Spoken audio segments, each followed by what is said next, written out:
আজকে বানাবো একটা করলার ভাজা। রুটি দিয়ে, পরোটা দিয়ে, ভাত দিয়ে সব দিয়েই খেতে ভালো লাগে। একটু তেলটা একটু বেশিই লাগবে। দিয়েছি শুকনো লঙ্কা আর কালো জিরে ফোড়ন দিয়েছি।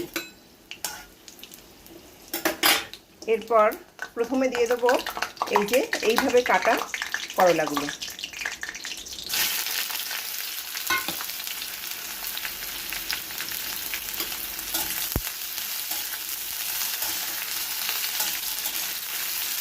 এরপর দিলাম নুন, হলুদ আর একটু শুকনো লঙ্কার গুঁড়ো।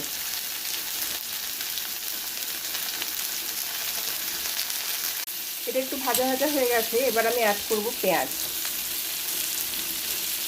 পেঁয়াজটা আগে দিলে একটু পুড়ে পুড়ে যায়, তাই একটু পরে এটাকে অ্যাড করতে হবে।